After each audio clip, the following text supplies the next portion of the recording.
The Public Safety Committee meeting is now called to order. Madam Clerk, would you please call the roll? Alderman Bosley. Present. Alderman French. Present. Alderman Vaccaro. Alderman Cone. Present. Alderman Carter. Alderman Coder. Alderwoman Spencer. Alderwoman Green. Present. Chairman Kennedy. Here. 6 present. You have a quorum. Thank you. We're here today to begin the process of interviewing the various nominees from the mayor's office for the Civilian Review Board. For the Civilian Review Board. We've scheduled all 7 of them. You should have gotten the schedule. Today we have our first 2 nominees before us. First we'll have Ms. Jane Abbott Morris, who is here. If you could take the seat right here, we would. Our plan is to allow you a few moments just to tell us a little bit about yourself. Okay. And your interest in being on the Civilian Review Board. And then from there, we will entertain questions from members of the committee, as we normally do by seniority on down. I would just mention to us that this is the first time this board has done this, and so we are building a history as we go through this process. Yeah. You might notice that we have something different with her sitting at a table instead of at the podium. As our guest, we wanted you to feel comfortable Yeah, I might here faint or today. something. And I'd like to thank you on behalf of this committee and the Board of Aldermen for having an interest in the Civilian Review Board Thank you. and willing to donate your time, because it's not compensated, and taking the time to do this type of commitment to our community.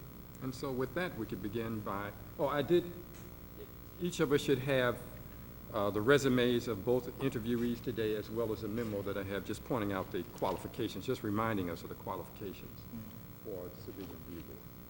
With that, we would like to you take a few moments and just tell us a little about yourself and why you're interested. Okay, my name is Jane Abbott Morris, and good morning to everybody. I'm interested in the Civilian Oversight Board. I've always been interested in it ever since the concept of the board was first introduced almost 10 years ago because of my background, and my background is even stronger now than it was 10 years ago.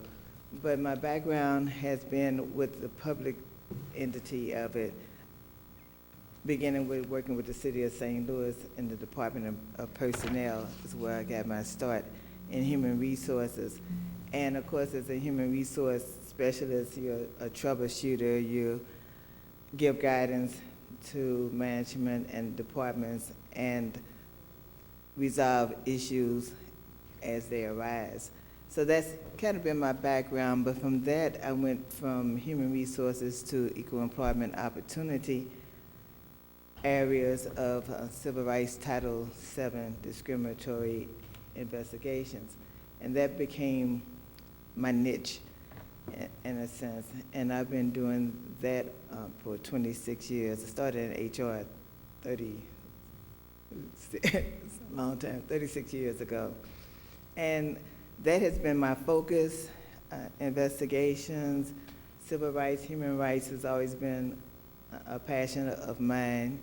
And I think that background in EEO is also another strong asset because I do investigations, and it's on diverse issues and discriminatory issues based on Title VII, also know Title VIII, which is housing discrimination, Title IX, which is also discrimination based on the public educational segment. So all those areas. I'm also a certified mediator.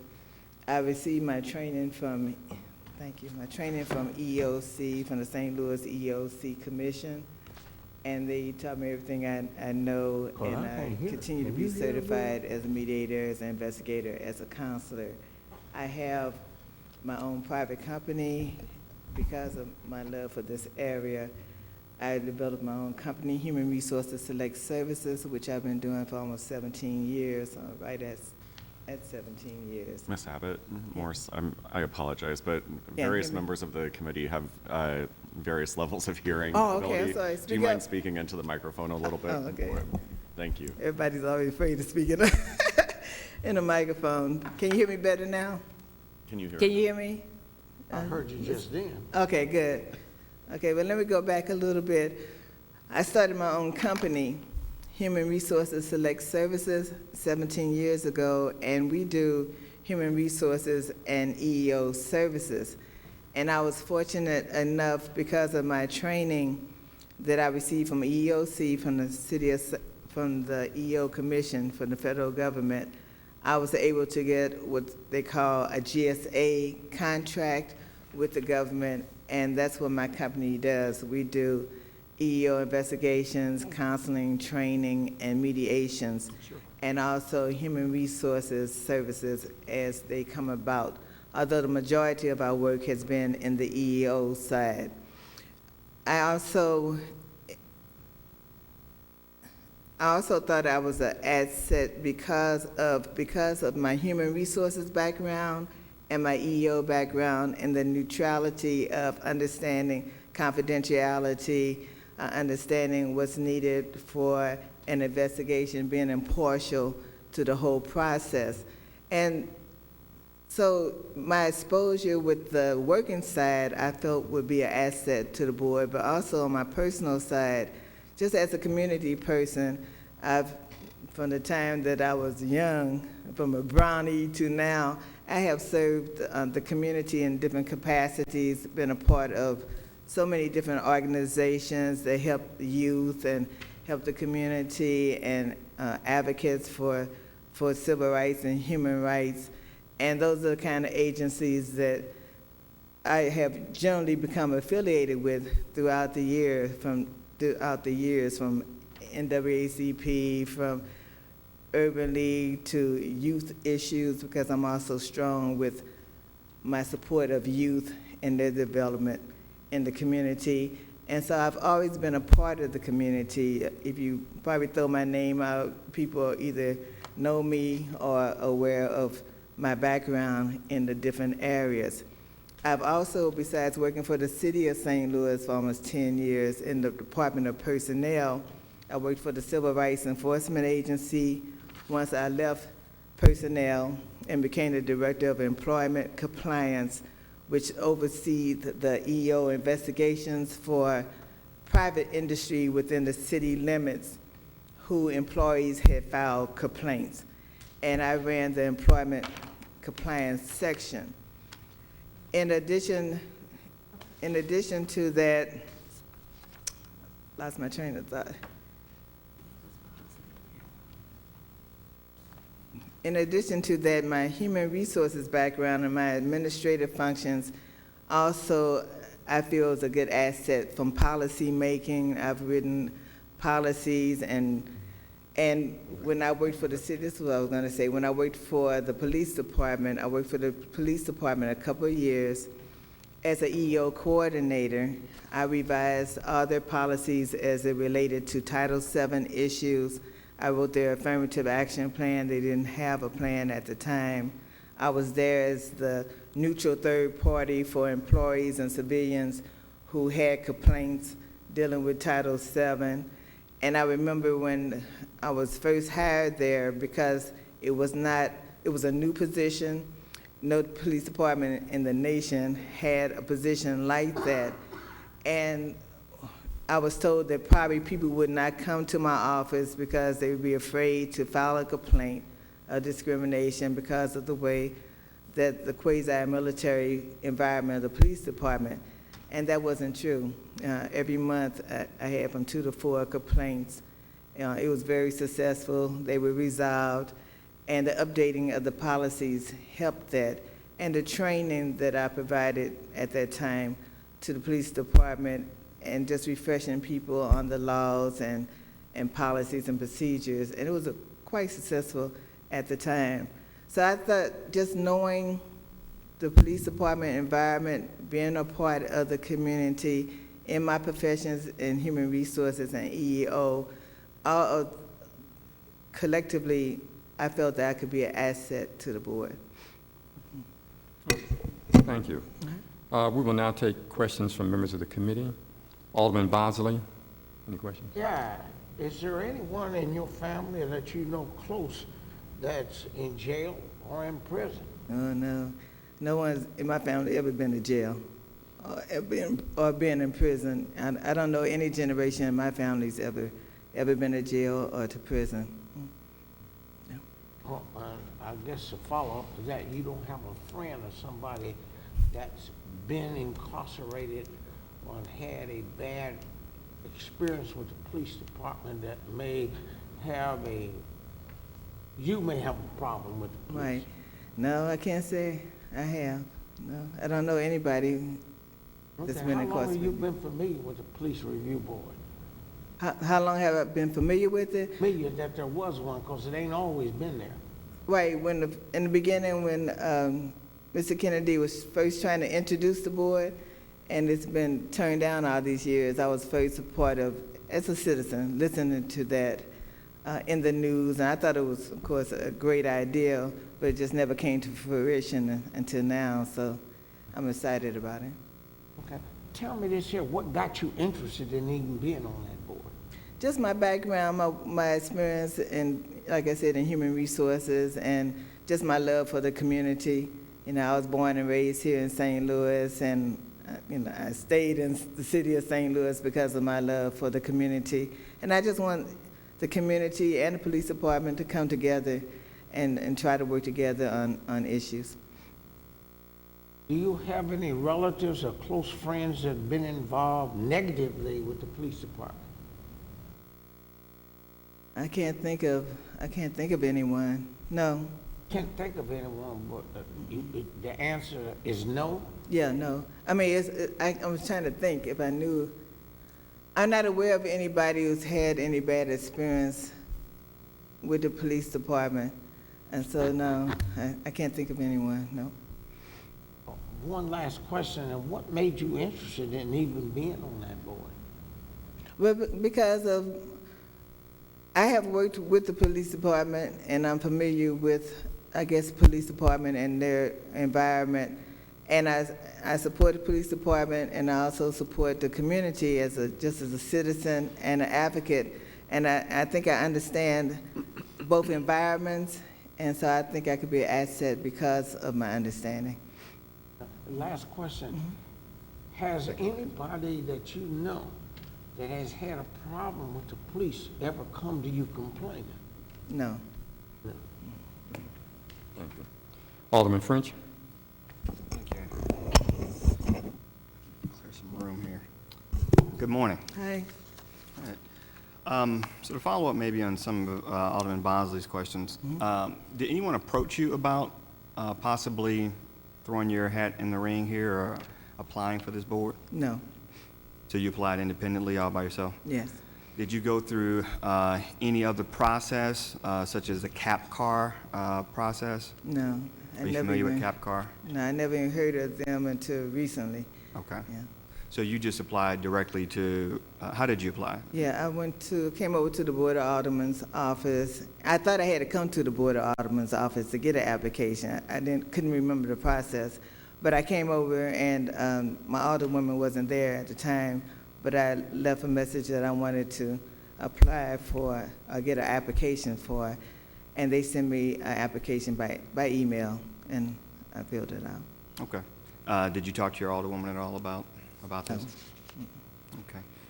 She wasn't there when I didn't mind talking to her, but she wasn't there the day that I came over to the Board of Aldermen, so I didn't get a chance to talk to her. You live in the 6th Ward now. Right. It says you have been a city property owner all your life? Yeah. Or- I've had this, I live in the East Gate District, and that's my third home, so I've owned a home, I guess, for the last 37 years of my life. Okay. And I've have you had- always lived in that neighborhood? No, the first house was 5200 of Maple. I don't even know what ward, but over 5200 of Maple, and I was there for 7 years. And then I moved over on Flora Place, and I had been there for 24 years before I moved over Okay. to the Gate District for the past 3 years. All right. So you're a lifelong St. Louisan. Yeah, born and raised, Where'd you go to high never lived anywhere else. Yeah, went to Southern. Okay, don't hate. That's the same. No Sumner people here. All right. Alderman Bosley asked you, did you have anybody in your family that's a police officer or a city employee? I see on your application you answered no. Right.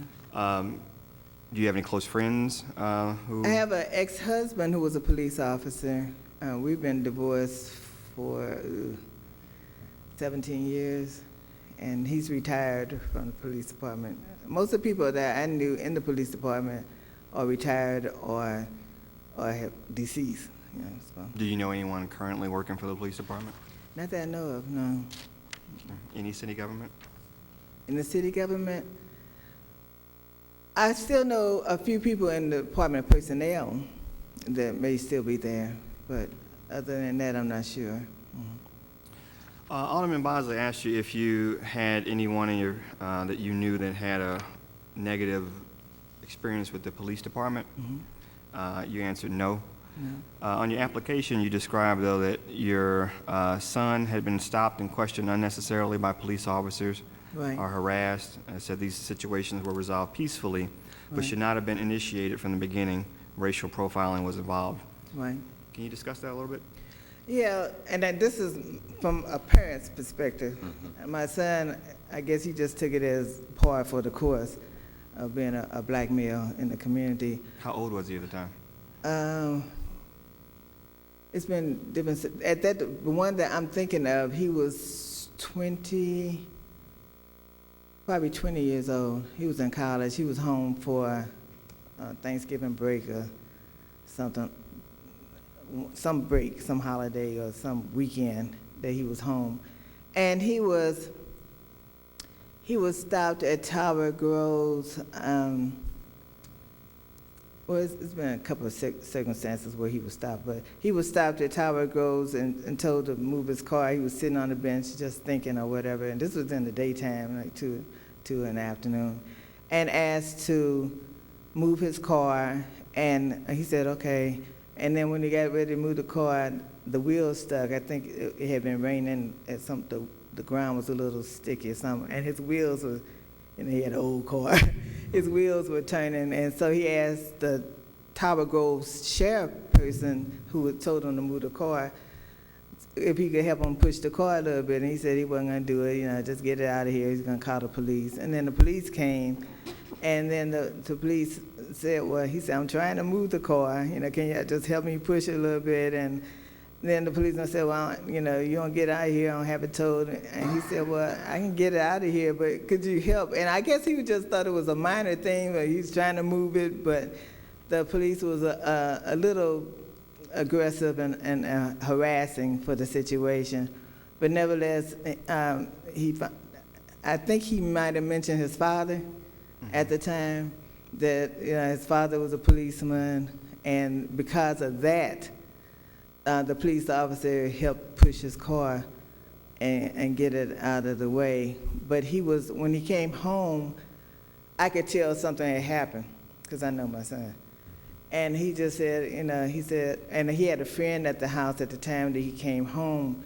So, so he was saying hi to his friends, but I could still tell something was on his mind. And then he just told me what happened. He just said that, it was harassing, the way that the attitudes were, He said, but like I said, it was just par for the course for him.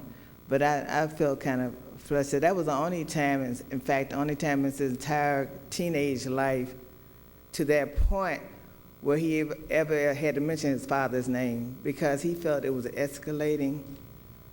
And I told him if it ever got to the point where, he thought he was going to get harmed or locked up or something, to let them know that his father was a policeman. Otherwise, just go with it and hopefully it'll work out, And that was one. And then he's been stopped just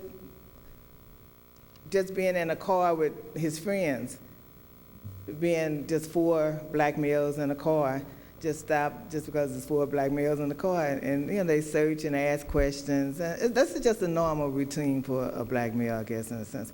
Ask questions, and then they just let them go when there was nothing to the stop. But why would they stop in the first place? So, but you teach a child when you're a female or a mother, you teach a child that these things are going to happen when you're a black mother, that these things are going to happen, and just if you don't have any reason for them to, haul your way or give you any kind of issue, then you need to just keep yourself together and everything will work out. And he's a good kid, so I never had to worry about that. So it just worked out, but I hate to say it's kind of a norm for a black male, but I don't know any black male that probably has not been stopped unnecessarily for whatever reason. And if there is one, that's good, but I never known one, so. Did you or your son file a complaint in that case? No, it's just the natural order of things. As long as it was resolved, it was no need to do that. But like I said, it happens, so we learn to accept it as a black community. Just a couple more questions. Your experience as a mediator, Yes. do you think that's going to be an attribute on this board? It's an attribute as far as being neutral and listening to whatever evidence or supported documentation is needed when you're trying to resolve an issue. Now, everything that I do is kind of third-party, neutral, and partial type of position. And a mediator listens to that and then try to think of ways to resolve resolve the issue to both parties' satisfactions. And so it's good. I have strong listening skills because of what I do, because of the investigations, because of the mediations, and understanding both parties, because you are neutral. You are impartial. You can't be more open to hearing what's actually transpiring and whatever supportive evidence you collect as well. Is that what your company does? Yeah, Human that's- Resources? Yeah, that's what my Select- company, the majority of our work is investigations Okay. as a company. And how many years have you been doing that professionally? I've been doing EEO 26 years straight as a specialty area. The Human Resources 36 years. So, but the EEO part has been 26 years. All right, thank you very much. Alderman Vaccaro? I didn't, but I do now. I have a couple questions. Hi. When you say that, that in the black community, or at least you're feeling that you've just accepted that police pull you over because you're black? No, they don't pull you over just because you're black, but they do pull over teenagers and younger people, especially males, that are black, yeah. I mean, it's not, I accept it, it just depends on the circumstances and what transpires at that time. Police can pull people over for any reason, but it just depends on what their circumstances are and why they pulled you over. So it's just, yeah, just something that happens. But you said that, I guess, and I'd have to think about how you phrase it, but you had said that in the black community, or at least in your mind in the black community, they've just learned to accept being pulled over, that it's just a Black males? reality? Not everybody, but it is, when you're a black male, most likely you are going to be pulled over at some time in your life. I don't know, for what reason you pulled over, but usually black males are pulled over, more so than black females or older people, but yeah, that's the way it's perceived. Mhm. I mean, I always drove kind of I fast. can't hardly hear When you. when I was younger, a teenager, I drove faster looking cars, had long hair, and I got pulled over. But you were driving fast. No, I had fast looking cars. I was Oh, pulled fast over. looking cars, oh, okay. I'm just, I guess, It depends on the circumstances. Like I said, it just depends on the circumstances of why you pulled over. So, okay.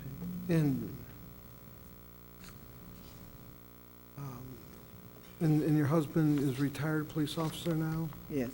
And do you guys talk a lot, or still? You Yeah, have kids? we talk as it relates to families, son issues, family issues. That's about it. And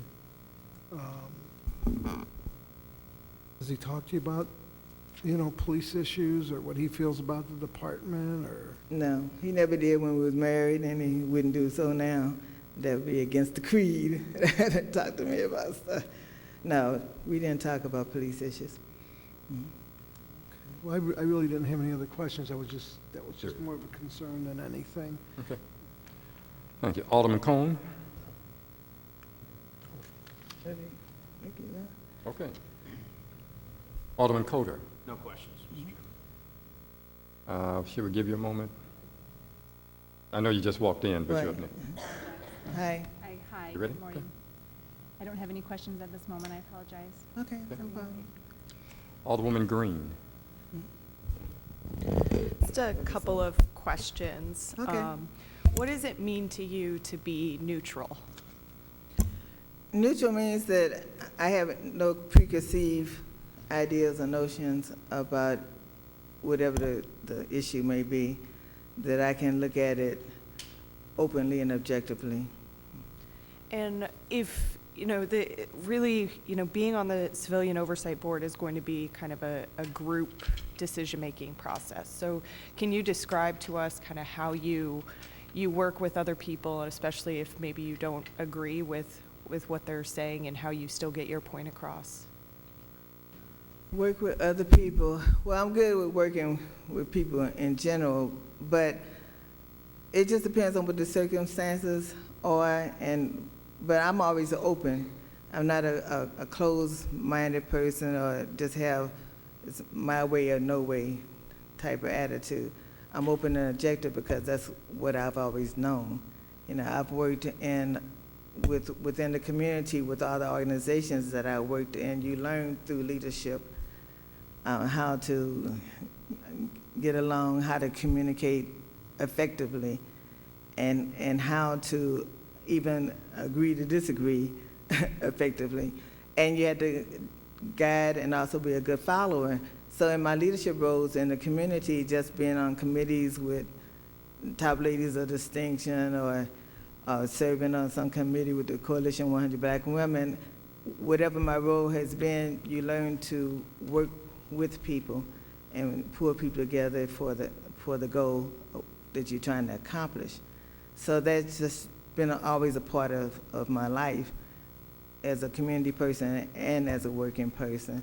It's not always easy, but I think communication is the key of respecting differences and trying to work through what exactly are the differences and how can we come to a commonality or a common ground so we can work together on this issue that both sides will be accepted. And that's primarily what I would do. And then, since this is the first time we've done this, we don't really know what to expect in terms of time commitment and things like that. Can you just explain, some of the other things that you have going on in your life and where this will fall in terms of, priorities for you? Well, once I know more about the time commitment, I will adjust my schedule accordingly. One of the advantages to me is that I set my own parameters and know how to wheel and deal and move things around, and I don't have an 8 to 5 Monday through. I work 8 hours a week sometimes. It just depends on whatever needs to be done. So once I kind of know the time commitment, I can always adjust my schedule to meet that. So I'm flexible in that regard. There's some things that I won't be able to change, and that's just periodically if something happens or where I need to be somewhere at a certain day or time. But anything under my control, and most of the work I do is under my control. I have time restraints, but I determine what those time elements are. Mm-hmm. So that flexibility is there with me because I'm independent. So I don't have to answer that. Had to answer me.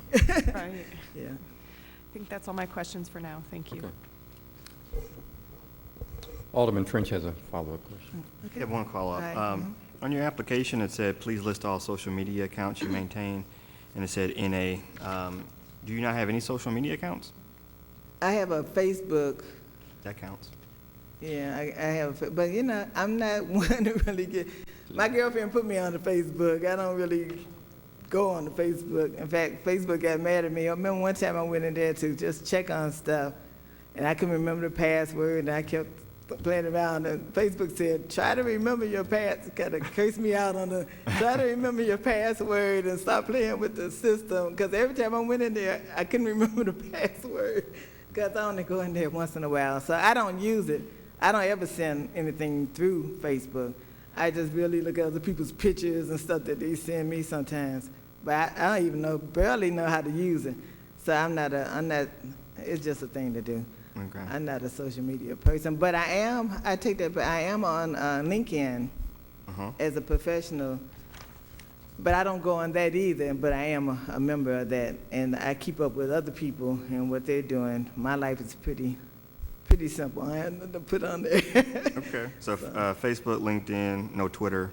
No, I don't even know how to get in Twitter yet. I haven't tried it. I'll take you down on I'm old Snapchat. school. I'm only on Facebook because I try to keep up with the times. I don't really, It's okay, you don't have I don't really get into it that well. Thank you. Not everybody's on those sites. Yeah, okay, I know, but I know. Alderwoman Spencer, did you have anything at this point? I don't. Thank Okay. you for being here. Alderwoman, you have any questions? Come right on up. Sorry. hey, Thank you. Hi, how are you? and your hair's pretty on the, Oh, thank it's you. pretty. I looked up your company just on Right. the internets, you know, and, It's old, I need to update it a little bit. well, are you affiliate, are you located on Goodfellow? Is the company on That's where Goodfellow? my company is, that's my second address. I do a lot of computer work. So I work at home, and I have an office on Goodfellow because I need a space for collating cases and stuff like that. So I had to get another. Sure. What is, what would be a typical case that your company would do? Or, well, two questions. One, how do you get your clients?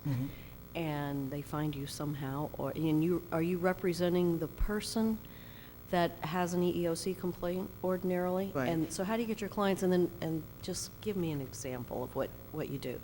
Okay, my company, well, I was telling, my company has a GSA, General Service Administration that. contract. And we, as a contractor, have to market ourselves to government agencies. And and sometimes they can come to you if you're because you're on the list, they might send you proposals as well. So either way, either I contact the agency or they contact me. Once I get a contract, you usually send in a proposal or what have you. Once I get a contract, then you're charged to do EEO investigations for that agency. And they will send you cases, whatever number of cases, depends on how large or small the contract is. They'll send you EEO cases, and they will send you what's called the acceptance letter, which outlines what the issues are in the case. Do you want to accept this? Let's say it's a non-selection because an employee wasn't selected for a position, and they feel they weren't selected for the position based on their race, black, or their age, 55 or whatever. And then there's a process where we do the investigation and we develop a plan on how we're going to go through those issues. There's some questions, standard questions for a non-selection.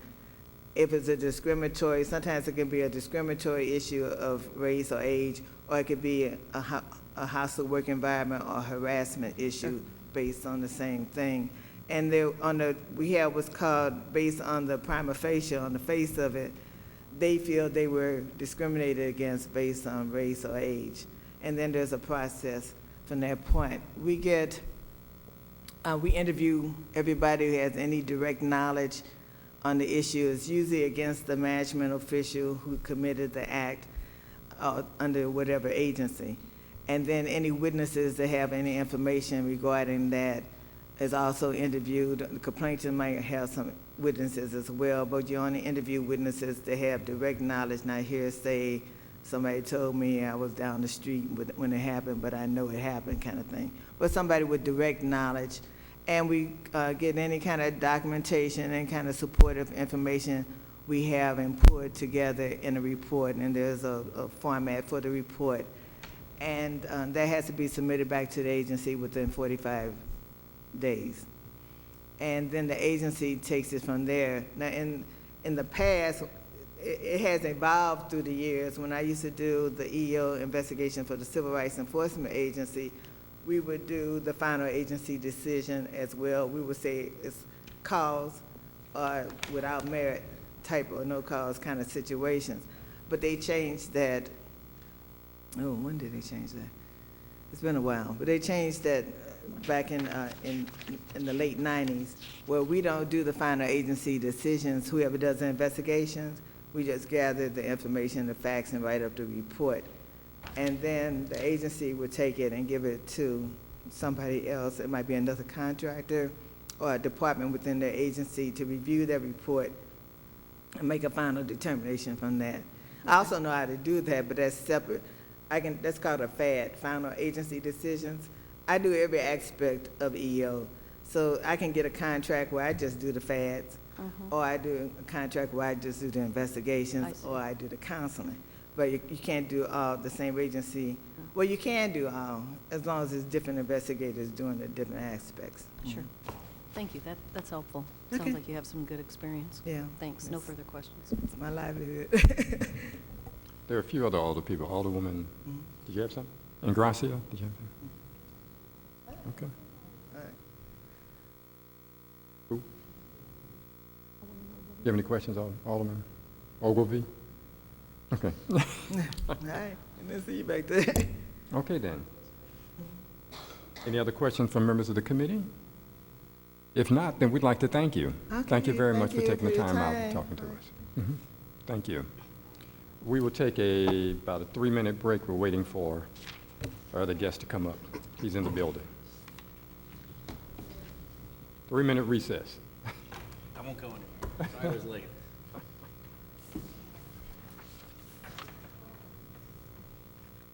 Go over here and thank her.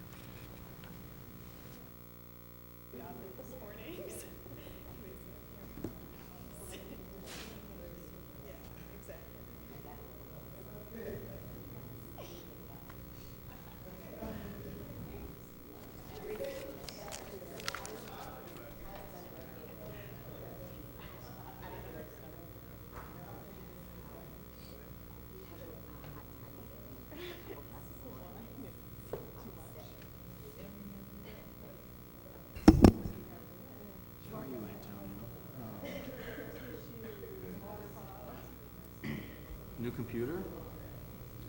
This is one of the Chromebooks that we use at school. How do you like it? They're really good for education. Yeah, I mean, they're not so good for. Oh, I mean, for what I'm doing today is fine. We're Yeah. just checking email and stuff. Right. Can I feel it? Is it really light? Yeah, it's pretty light. You can log into it. Or It's just, what, you just use your Gmail account? That's pretty cool. How's the battery life?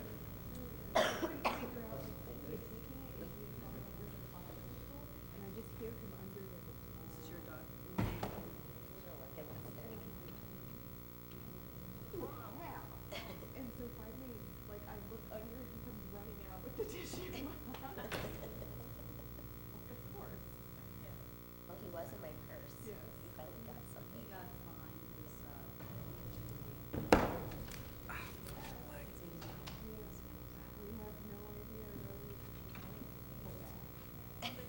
That's a big joke.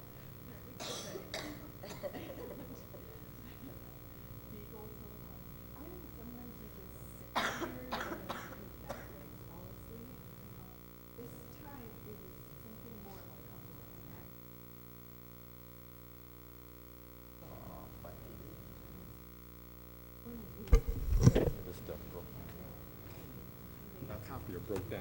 First camera broke down when you saw it. Oh my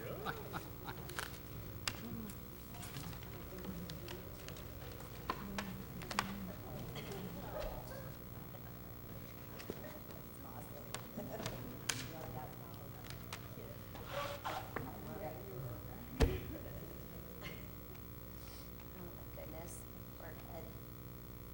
I know I'm really sick if I invest in actual Kleenex. I've never done Kleenex. I just blow my nose with toilet paper or paper towel. Yeah. It's like, oh.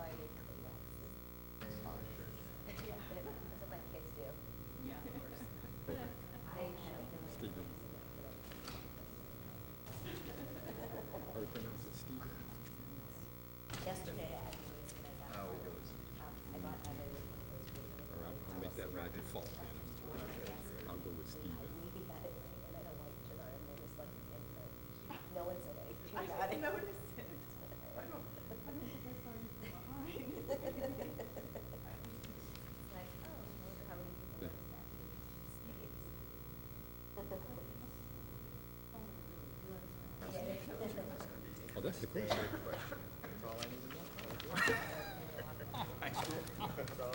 Once you know that, you know everything else, right? You know the neighborhood. Who they know. Say what now? No losers. Run to the bathroom.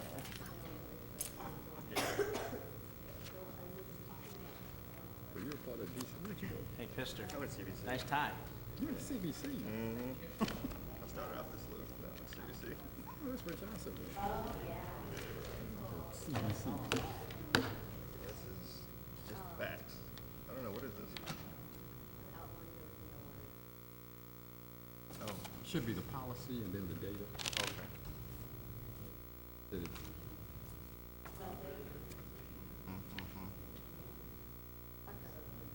That's what it should be. Right, and then he said this report that he found from 2000. Klinger. Another name.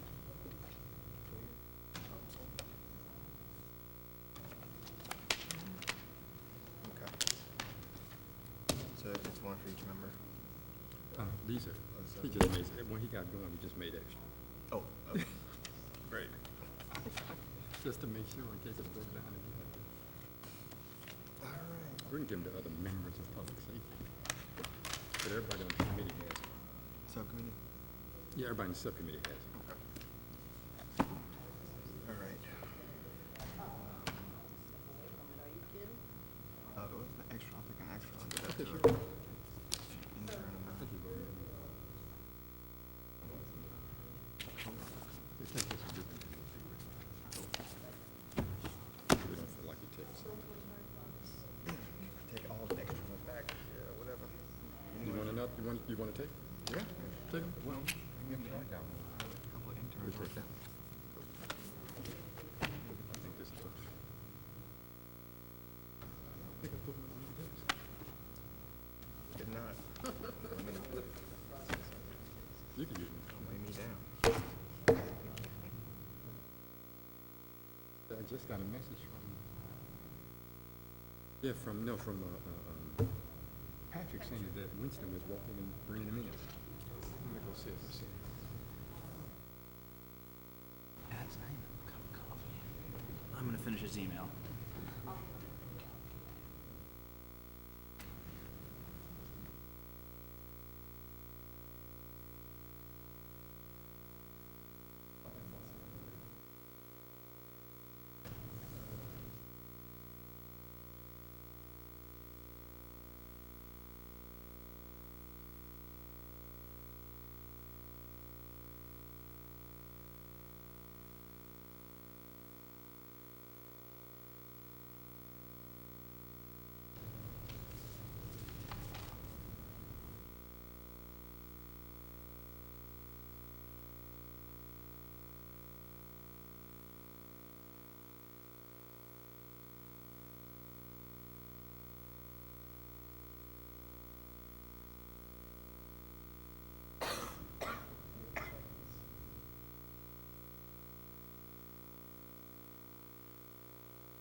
They're really nice, so they want to meet you. It'll be good people to know. Where's he at?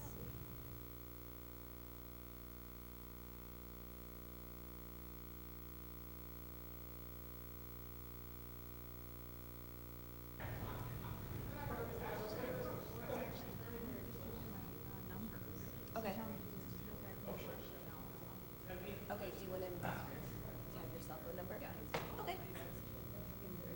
Yeah, everyone has I've one already too, I don't regretted care. that. I already regret it. Jack, Coder. Steve, thanks for being here.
And nobody was thoughtful enough to actually just bring a whole carafe over. I was like, we're out. Good. I don't really need more coffee. Yeah. But I drink it when it's in front of me.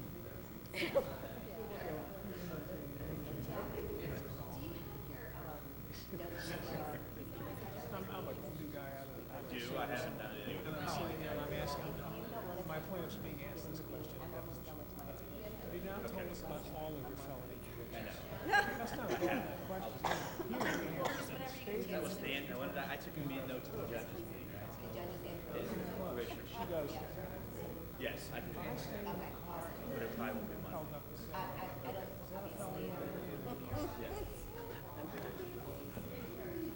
Okay. And I just emailed the school people. I don't really know, maybe is it just the parents driving the wrong way in the alley? Who's driving the wrong way? Yes. I appreciate that. I got one. Okay, yeah, that's perfect. Carl Filler was there. I had to make the look. I was there. Carl was there. And he mentioned it. A couple people. He's a bike rider, like you are. Yeah, I don't really have the odds behind it. No. Who don't we have?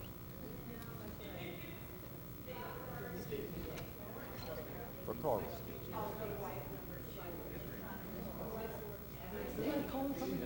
Did he just leave? That's Kara's bit. They told me you were. Okay, and it, and that drama. Rather than what you thought. I think they told me that you were.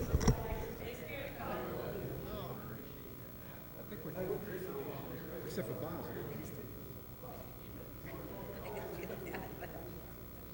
We'll be here next That's your home.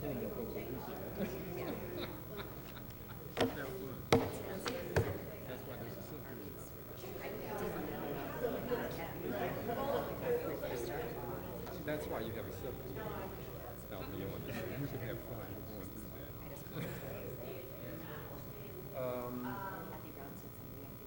Do we know where Bosley went?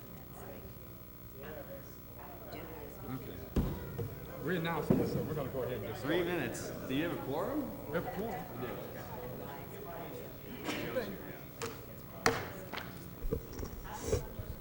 The Public Safety Committee is now called back to order. Alderman, we'll get started.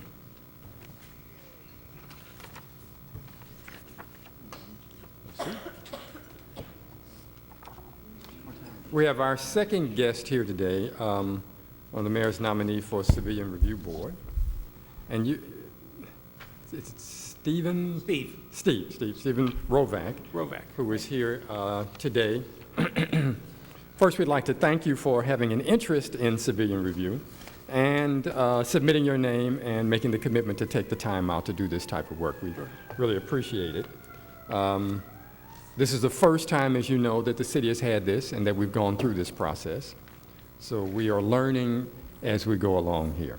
What we'd like to start out for you to do is to just talk a little bit about yourself and your interest, why you're interested in serving on civilian review, and then we will go through the roles of the committee members by seniority and see if they have any questions for you. Certainly. Well, just for the record, my name is Steve Rovack. I live in the city on Pershing. If you looked at my resume that I provided, as well as the application itself and my explanations to it, I have always been interested in public service of one form or the other, whether that is as what was once called Operation Teamwork or Teamwork Inc. here in the city, to a long-standing commitment to the reserves of the United States Air Force. I'm on Washington University's Human Studies Committee. I think it's now called the Human Resource Protection Office. It's actually what's called an IRB, which is the Institutional Review Board that looks at every single study that's proposed to be done on human subjects.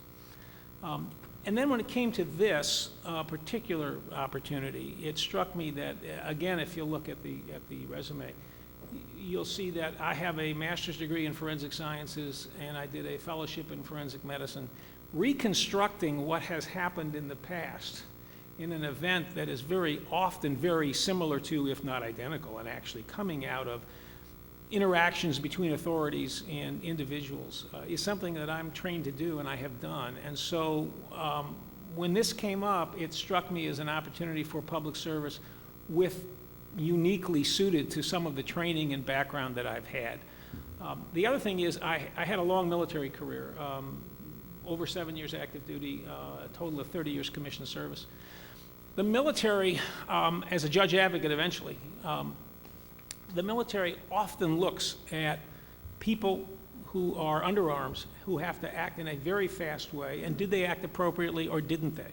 And that is something that we look at all the time. And so when this came up, it was something I thought would be an opportunity for public service for which I was quite qualified. Thank you. Questions from members of the committee? Alderman French.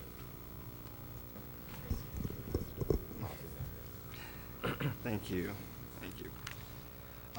So looking at your resume, it's very impressive. So you have both a JD and an MD, is that right? No, that's a Master in Forensic Sciences. I'm not a physician. So you're not a physician? No, I'm not. So Master in Forensic Sciences and a Fellowship in Forensic Medicine. Right.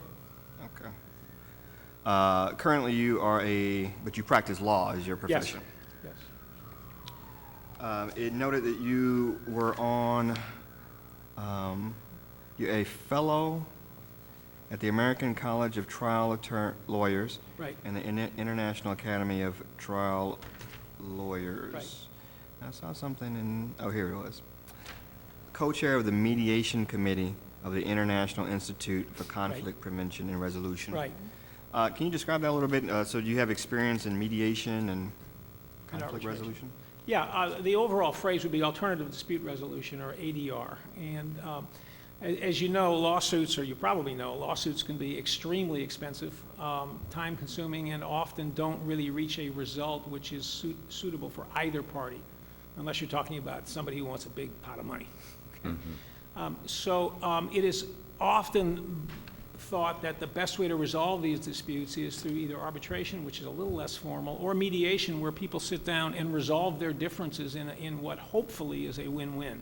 To do that, you have to learn what other people's interests are. I became interested in alternative dispute resolution many years ago, and CPR, which is the shorter phrase for the group you're talking about, has a mediation committee, and I became interested, and so with two other people, I'm chairman of the mediation section of that organization. Okay.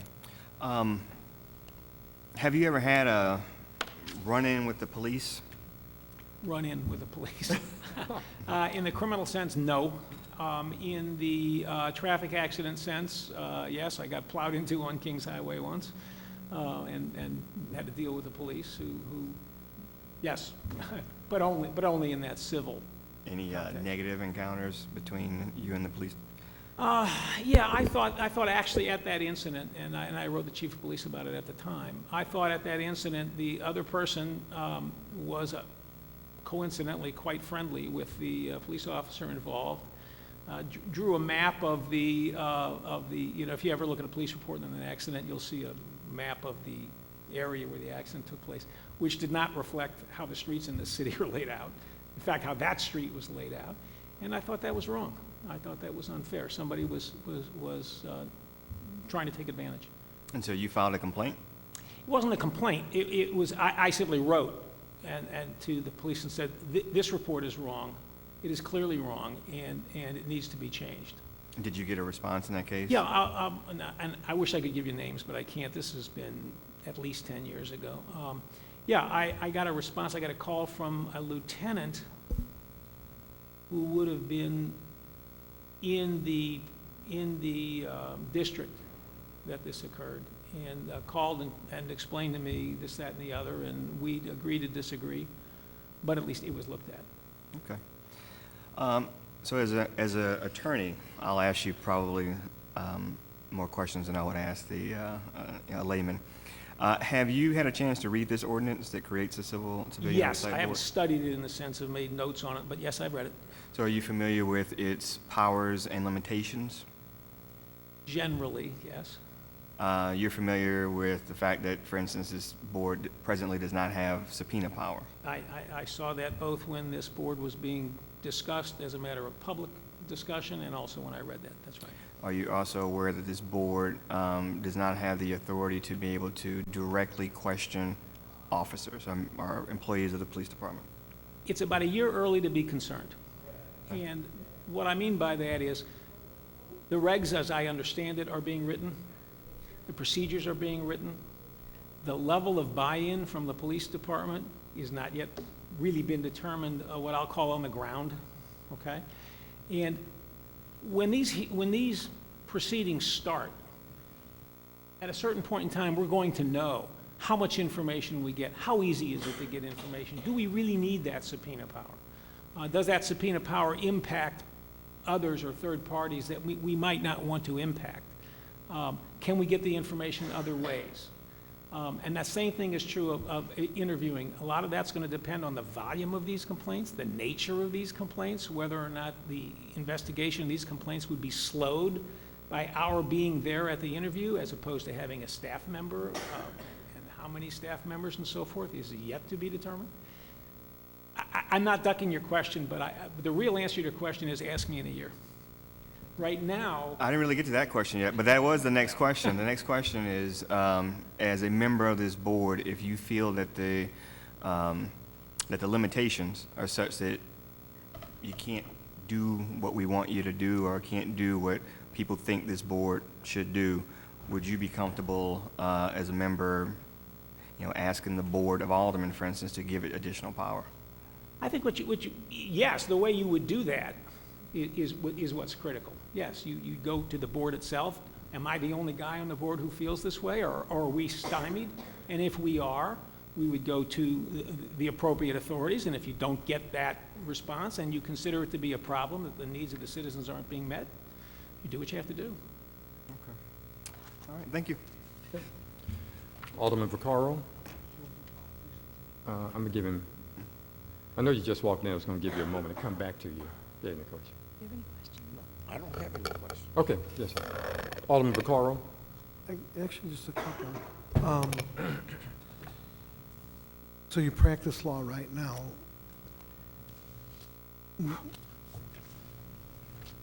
I guess one of my questions would be are you going to even have time to do this with everything else you're doing? I would have to feel it's going to take some time, and would that fit into your schedule of what you have to do? Yes, it would. And the reason is, at this point in my career, I think I'm able to do that. But that's a commitment I made before I signed my name on the bottom of that application. One of the questions that was asked to the applicant before you was, did you do this on your own? Were you approached by someone? Did someone say they want you to run, whether? I did this on my own. Okay, and so, and I know we asked that the last go-around, and I think it's a fair question. So, and I know you, well, I guess what made you come to the conclusion that you really want to do this? The reasons that I gave before, when in that introductory, I think this is important. I think we know, especially after Ferguson, to be blunt, how important it is to our community. And I think it's something that I bring to the table more than if I was volunteering for some board on something about which I'd had no background or experience. Okay, no, I appreciate it. It's going to be a tough board. It's going to be criticized. It's going to be beat up on and everything else. And I'm glad people actually want to do it. I just wanted to know. It was more of a curious question. Anyway, thank you so much. Alderman Coder. Mr. Rovak, just one quick question. Have you ever been assigned by either the state or federal courts to represent indigent defendants at any time in your career? Yes, yeah, I tried a case in federal court within the last few years for a prisoner who had alleged that he was beaten down in Potosi. He had already been released by the time, he'd served a sentence by the time we went to trial. Yes, I represented him, and in fact, we obtained a judgment against 2 of the guards at Potosi. Okay. And prior to that, I'd done one in Illinois where we were appointed, our firm was appointed, and I took over the case in a federal court in Illinois. Similar set of facts, different result. Understood. Did either of those cases involve, I guess, federal or state law enforcement agencies, or was it primarily corrections officers? Those were corrections facilities. Okay. Those were both corrections officers. Okay. Anything about either of those experiences that would, I guess, impact your ability to serve on this board? None whatsoever. Okay. Thank you. Alderman Spencer. Thank you, Mr. Chairman, and thank you for Stephen, for applying to do this. This is a very important function, and it's a very large time commitment, as Alderman Vaquero pointed out, and it's an important one, so thank you for applying to do this. You mentioned that you, in an incident on Kings Highway, I think you said, you addressed the chief of police in the matter, and I've noticed here that in your application here, you mentioned where you were given a membership to the Missouri Athletic Club, and Right. in reading the bylaws, found that women were not granted memberships, and because of that, you resigned on that basis. So from these 2 instances, it seems like you might be proactive in attempting to right something that is wronged. Can you describe any other incidents where you have noticed something that was wrong and you were very proactive in addressing those kinds of injustices? I'm trying to think of specific instances. The MAC one was really rather important to me at the time. I also wrote because I didn't think that the police, because I didn't think things were right. In the military, if you're doing your job, you see that all the time, and you do your job. I can't sit here and recall exactly when I thought something had happened that was incorrect, but it's what we did. So yes, I've done that in the service a lot. I'm trying to think now, just because that question, frankly, kind of came to me from left field, and I'm trying to think of other instances. I guess I will tell you this, though, and you didn't ask it, but I think it's important for the Board of Aldermen to know. I also write when I think people have done things right, okay? And I've done that to police before. Both. If you're going to complain, you also have to pat on the back. But in terms of righting wrongs, I'm going to tell you, I'm just going to have to fall back on my military experience and the ones that you've mentioned, but particularly the MAC. Sure. I see also here that you were president and board chairman of the executive board of Teamwork. Yes. Can you talk about, this is a non-for-profit which works with inner city youth. Can you talk about what motivated you to serve and what your experience provided for you? Yes, that goes back a long time. And for those who were in this room who remember when Mayor Schamel was the mayor here, he had some initiatives which he would call Operation This or Operation That. Some of you may remember Operation Brightside, which had to do with city's appearance and so forth. He started Operation Teamwork, which was a partnership. It was a corporation, but it was 50-50 between the city and the corporation itself. And it was to run the effect of inner city kids didn't have the advantage of Little League and what we used to call Corey League when I was a kid. All these different after-school and weekend opportunities, and we were designed to do that. And I had heard about it and asked someone who knew about it and volunteered to be involved with it. It changed its name when the administration changed to simply Teamwork, Inc. It ran midnight basketball. It ran a lot of after-school things. I thought, because I'm not much of an athlete or a sports guy, that we ought to put in an educational thing for inner city kids. So what we did was, we put together a tutoring thing for after school for kids that maybe would really do better if they had some more time on their books as opposed to running out to the field, and we did that. It reached a bad end, unfortunately. Some of the people that were running it began to take money out of the till, to be perfectly blunt. And I can't tell you what year this was, but I'm going to put it around 1996 or so. Unfortunately, there was criminal trials, and my last official act was Jim Buford and I came over and to the criminal courts building and testified to the former directors in the former directors trial, and that ended it. It was kind of sad, I thought, because so many good programs can be tarnished by the acts of a few. By the way, you know what? That reminds me of something. You asked me if I ever did anything when I saw a wrong and thought it should be righted, and that reminds me now. That's why I say I didn't come with those things in my head. I began to see fairly early on that the Teamwork Inc.'s outreach to the business community to get funding at very small amounts for these kids, and we're talking about buying basketballs and jerseys and so forth. We're not talking a lot of money. And I kept saying that the accounting sheets that were being used as the books to go out to Monsanto, say, and ask for a contribution, all ended in 3 zeros. Every single entry ended in 3 zeros. And I'm going, no, that doesn't happen. And I started to look into it. I was frozen out of it. It became very difficult, and we knew why when it had ended.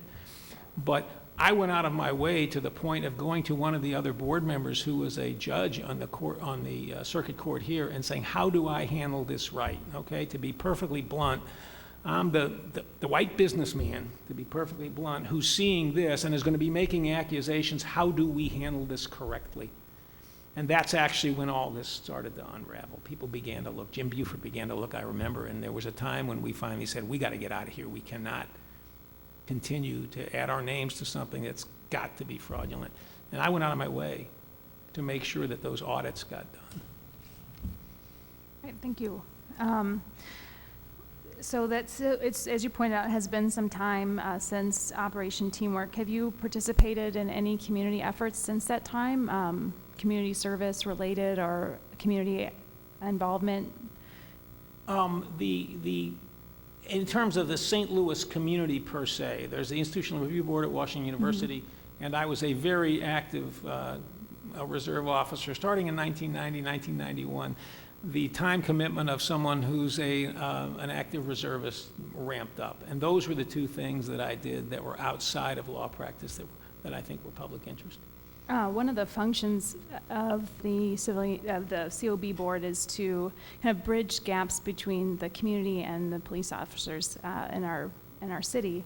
And so, I'm curious, do you participate in your neighborhood association? Are you active in your neighborhood community? My neighborhood community is very small. It's a Pershing Place. It's very small, and I think there's a Pershing Place Improvement Association, and we're all active in it. I don't sit on the board, if that's what you mean, but all of us, because one of the things that I found, I moved into the city from the county 13, 14 years ago. We're more active, all of us, I think, who've moved into the city and want to see our city succeed. And so all of us are interested in what goes on in our neighborhood, and we say things, and we are active that way. Okay, thank you. I think that covers my questions. Okay. Alderwoman Green? Most of my questions have been asked already, but I have a few here. Can you describe to me what it means to you to be neutral? Yeah, I can.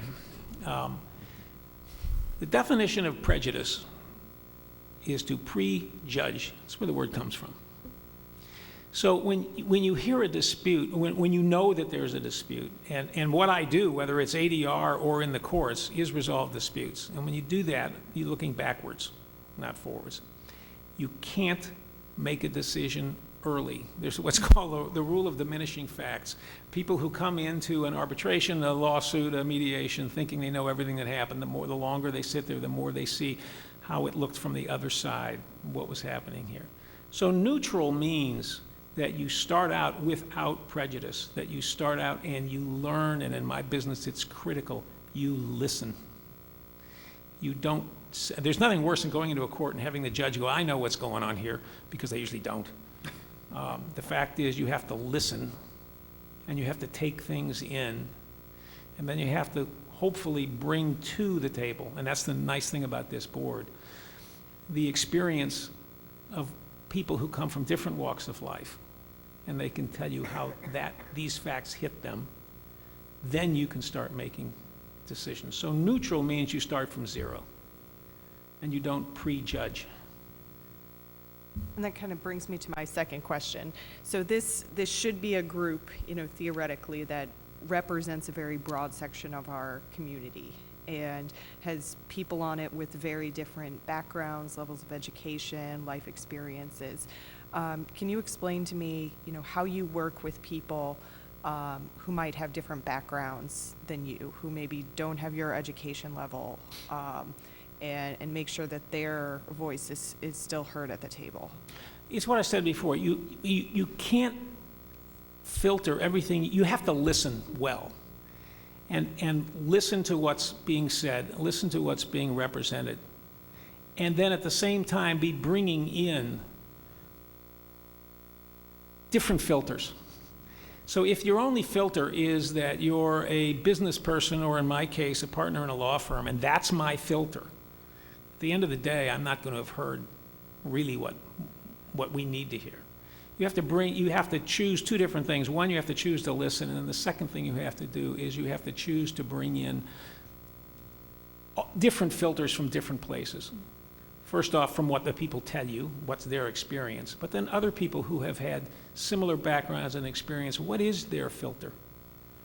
And that's how you do that. I will tell you this, people think that if you're a partner in a major law firm and you do business disputes, you only deal with people who have suits and ties and tell you how they think things happen. Not so. If you're going to listen to a dispute, you're going to have to find out what went on the factory floor. Why does the guy on the factory floor feel the way he or she does? What happened outside? I did many criminal investigations when I was a lot younger man, and when you did that, you had to have that filter, because the definition of what is a reasonable person doing at the time has got to have the filter of that person's life experience and where they're from. If you don't do that, you're not doing your job, or you're not doing it well. Okay, thank you. No further questions. Alderman Cone, any questions? I don't have any questions. Okay. Are there any other questions from members of the committee? If not, we have a few other alder people here. Alderwoman Cruzen, Alderwoman Davis, Alderwoman Ingracia. Who else is here? Alderman Ogilvy, any questions? I think that's all I see. Thank you. That's it. Thank you so much. Well, thank you. Thank you for coming. That completes all of our interviews for today. Our next would be next Tuesday, 10 a.m., and you've already gotten the schedule. With that, there are no other questions. Our meeting's adjourned. Thank you.